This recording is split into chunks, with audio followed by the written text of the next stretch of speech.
Երեխաների պարագայում սկսած մանկապարտեզից ի վերջո նաև երգը երգել սովորելը կրթական process-ի շատ կարևոր մաս է եւ կարծում եմ որ ընդհանրապես եւ ուզում եմ ասեմ հարգելի գործընկերներ այս որոշումները եւ այս նրբություններով այս որոշումներին մենք հանգել ենք գործնական կյանքում հանդիպած իրավիճակների բերումով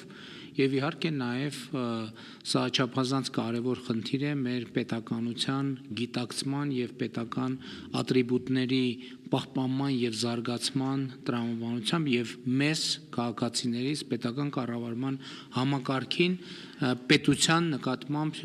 դիրքավորվելու տրամաբանությամբ այո տրամաբանությունը շատ պարզ է որովհետեւ պետական մարմնում այն միջոցառումներում որտեղ պետքա լինի օրհներգ իհարկե սա չի ենթադրում որ բոլոր միջոցառումներում պետքա օրհներգը հնչի կամ միջոցառումներ որտեղ հնչում է օրհներգը կամ միջոցառումներ որտեղ չի հնչում օրհներգը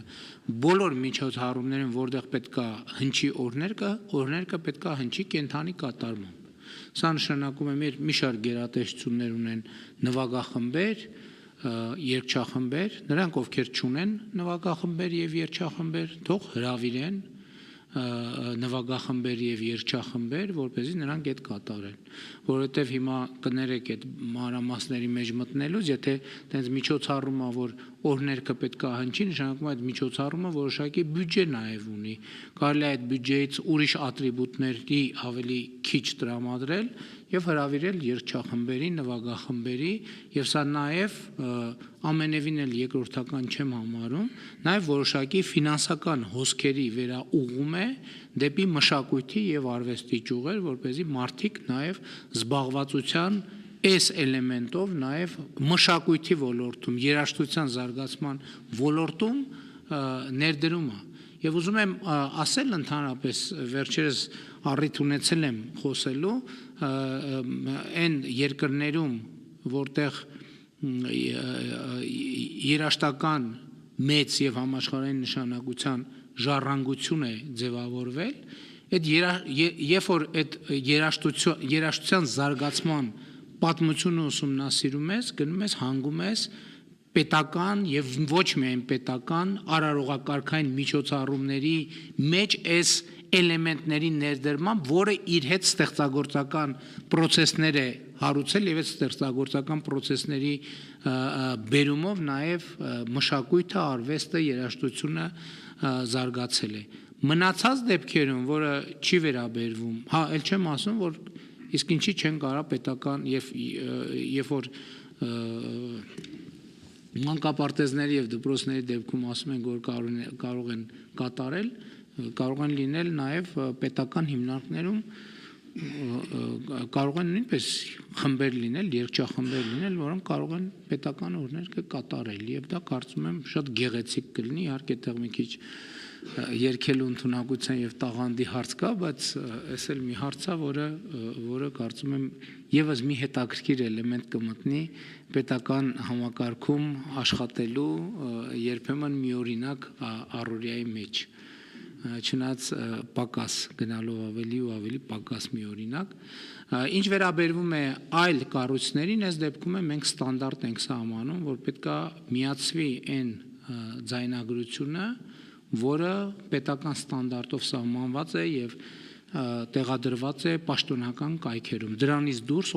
օրհներգի տարբերակներ միացնելը պարզապես արգելվում է եւ սա էլ մենք պրակտիկայում ունեցել ենք որովհետեւ ընդհանուր պետական միջոցառումների ժամանակ սկսած արագությունից վերջացրած ամենատարբեր տեխնիկական դետալներով երբեմն այնպիսի տարբերակներ են միացվել որ ուղղակի որևէ կերպ հարիր չէ պետական միջոցառմանը եւ ընդհանրապես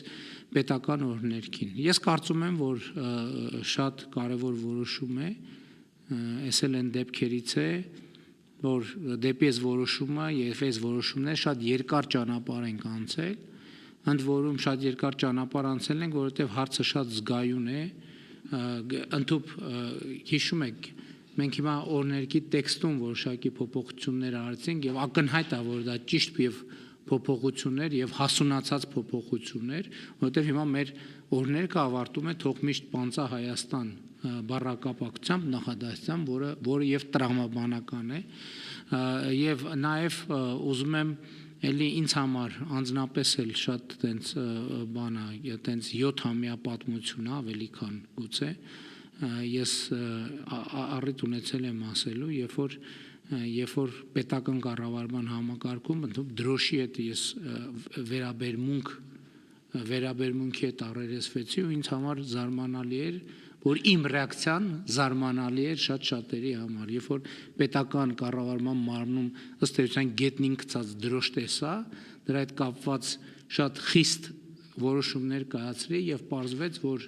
այդ որոշման հետ կապված այդքան էլ միանշանակ չի կարծիքը արժեր տենց անել, թե չարժե։ Հիմա մենք նաեւ ունենք վարչական իրավախախտումների մասին օրենսգրքում ենք փոփոխություններ արել, պետական դրոշի հետ կապված վարվեցողության կանոնները խախտելու համար, որովհետև մենք ընդհանրապես մենակ դրոշի բան չի, դեպքում չի տենց, ամեն ինչի դեպքում է տենց, որ դրոշ տանում ենք, միտեղ տնկում ենք, ասում ենք էս ինչ լավ գործ արենք, հետո դրոշը կմաշի, կճղվի, կքրքրվի, ինչ կլինի, այսինքն ոչ մեկի հոգսը չէ դա, մենք ընդհանրապես կարծում եմ պետք է արձանագրենք, որ ցանկացած բան ինքը սպասարկում է պահանջում, հետագա սպասարկում է պահանջում, այն որ դու ինչ որ մի բան ինչ որտեղ դրիր, դա վերջը չի, դա ընդամենը սկիզբն է, որ իր մասին պետք է հոգ տանել, ասենք մենք շենքը կառուցեցիր, դպրոցը կառուցեցիր, հանձնեցիր շահագործման, այդ վերջ չի, այդ սկիզբն է, որովհետև հակառակ դեպքում նշանակում է դա դատապարտել ֆիզիկական եւ բարոյական մաշեցման եւ սա նաեւ այդ ընկալման փոփոխություններ են, որոնք ուղղակի կամ անուղղակի կապ ունեն քննարկվող թեմայի հետ եւ առաջարկում եմ ընդունել այս որոշումը եւ ոչ միայն ընդունել, այո, մենք էլ մեր վարվեցողության մեջ պետքա բան անենք, որոշակի փոփոխություններ անենք, որովհետեւ այդ թվում կեցվածքի մեկի մյուսի առումով կարգավորումներ են նախատեսված եւ խնդրում եմ, որ մենք տեքստին ծանոթանանք եւ նաեւ մեր համապատասխան արարողակարգային ծառայություններին էլ զգուշացնենք, որպեսզի միջոցառումների կազմակերպման ժամանակ մասնակիցները տեղեկացվեն, որպեսզի էլի գրածը թղթի վրա չմնա, հետո պարզվի, որ մենք այդքան էլ չենք կատարում մեր կայացրած որոշումները, բայց այստեղ խնդիրը մեն ֆորմալ որոշման կայացման մասին չի, խնդիրը, գիտեք ինչ, երբ հնչում է օրհներքը, դա առանձնահատուկ իրադարձություն է։ Էական չի, որտեղ է հնչում, ինչ առիթով, երբ որ հնչում է օրհներքը, դա առանձնահատուկ իրադարձություն է։ Եվ ինչ այլոց, եկեք այդ բանն էլ, դրանով էլ ենք, չէ, խնդրենք հանրային հեռուստատեսությանը, այդ հնամաշ հոլովակը ի վերջո պետքա փոխել, ինչքան կարելի է հասկանում եք 20 լավ չեմ հիշում, բայց ես ինչքան հիշում եմ, այդ մի հոլովակն է, այսինքն մեր բանը, մեր պետությունը կամ մեր մյուս կառույցները, հեռուստատեսությունները գումար չունեն, 2 տարին մեկ թարմացնեն պետական օրհներքի հոլովակը։ Սա վերաբերմունք է, չէ՞։ Ասենք ոնց որ մենք ասենք, ենթադրենք 12 թվից, ասենք նույն շորերով ման գան, կանենք, մեկը սնենց բան կա, կանենք, բայց մեր պետությանը հագցնում ենք նույն շորերը, ասում ենք հատ է լավ այլ ինչ ա եղել, մեկը ժամը 12-ին ոչ նայող կա, ոչ լսող կա, առավել եւս ոչ էլ ոտի կանգնող կա,